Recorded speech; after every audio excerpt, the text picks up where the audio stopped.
বানে ধুই যোৱা চৰাইদেউ ইয়াৰ পৰিৱেশ আমি চৰাইদেউ বিভিন্ন স্থানৰ পৰা বানে ধুই যোৱাৰ পাছৰ পৰিৱেশ আমি দেখুৱাবলৈ চেষ্টা কৰি আছোঁ আৰু মই এতিয়া উপস্থিত আছোঁ চৰাইদেউ জিলাৰ মাহমৰা বিধানসভা সমষ্টিৰ অন্তৰ্গত চিংলো পথাৰ আৰু চিংলো পথাৰ বাস্তৱ প্ৰতিচ্ছবিখন দেখুৱাবলৈ আমি ইয়াত উপস্থিত আছোঁ আৰু মই ভিডিঅ' অঞ্চল ইয়াৰ পৰিৱেশ দেখুৱাবলৈ অনুৰোধ কৰিছোঁ। এয়া হৈছে এটি পৰিৱেশ বানে ধুই থৈ যোৱা চৰাইদেউৰ এয়া পৰিৱেশ চৰাইদেউ চিংলো পথাৰ পৰিৱেশ বৰ্তমানেও নিজৰ বানৰ কবলত পৰি নিজৰ বাসগৃহ হেৰুৱাই ভালেকেইটা পৰিয়ালে ইতিমধ্যে ৰাজপথত তেওঁলোকে চাংঘৰ বনাই তেওঁলোকে বসবাস কৰিবলৈ বাধ্য হৈ পৰিছে।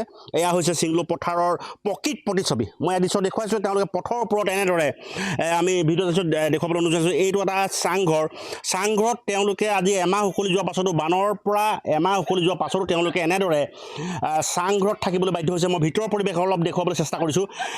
চাংঘৰটোত তেওঁলোকে যি বানৰ কবলত পৰি তেওঁলোকৰ মৰমৰ বাসগৃহখন হেৰুৱাই এনেদৰে চাংঘৰত তেওঁলোকে থাকিবলৈ বাধ্য হৈ পৰিছে। এয়া হৈছে প্ৰকৃত প্ৰতিচ্ছবি।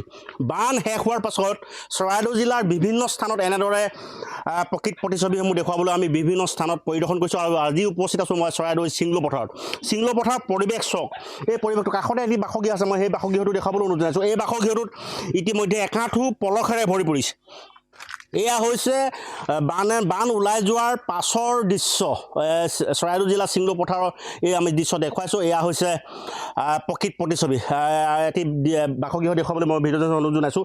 এইটো বাসগৃহ ইতিমধ্যে টচ নচ হৈ পৰিছে আৰু অন্য এটা বাসগৃহত যিসকল বাসগৃহটো ভাঙি গৈছিল তাৰে পৰিপ্ৰেক্ষিতত ইতিমধ্যে তেওঁলোকৰ বাসগৃহটোৰ যি গৰাকী ইতিমধ্যে এটি চাংঘৰত উপস্থিত আছে। মই আপোনাৰ ওচৰলৈ আহিছোঁ।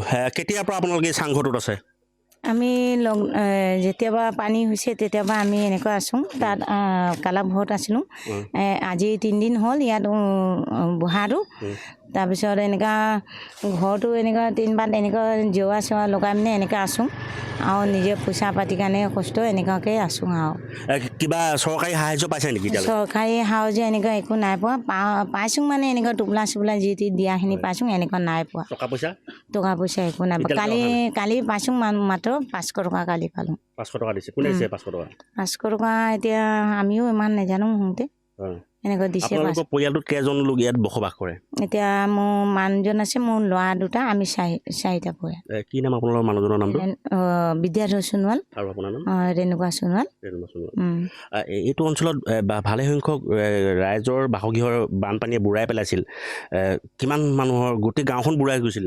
গোটেই গাঁওখনে বুৰাই গৈছিলে। কিমান মানুহৰ ঘৰ মানে ইয়াত এনেকুৱা আমাৰ ঘৰটো ভাঙিলে আৰু এই ইয়াত আমাৰ ঘৰৰ ওচৰত এটা আমাৰ ভাইটি আছে, সিহঁতৰ ঘৰ জেওৰা চেওৰা এনেকৈ আঁতৰালে। এতিয়া গোটেই ভিতৰত পলস পৰি আছে। পলস পৰি আছে। এনেকুৱা চাফা কৰিবও নোৱাৰিছোঁ। এনেকৈ আছোঁ। ভাঙিয়ে থাকিলে মুঠতে এনেকুৱা ভাঙিয়ে থাকিলে মুঠতে থাকিব অৱস্থা নাই। এতিয়া ঘৰটো বনাবলৈতো পইচা লাগিব। এতিয়া পইচা লাগিব। এতিয়া চৰকাৰে দিছে নাই? নাই দিয়া এতিয়ালৈকে নাই পোৱা, একো সাহাৰ্য নাই পোৱা। এয়া আছিল তেওঁলোকৰ মন্তব্য। মই পুনৰবাৰ যিটো বাসগৃহ দেখুৱাবলৈ ভিডিঅ' অনুৰোধ জনাইছোঁ। এই মৰমৰ বাসগৃহটো এনেদৰে আচলতে বলীয়া মানে টচ নচ কৰি থৈ গ'ল।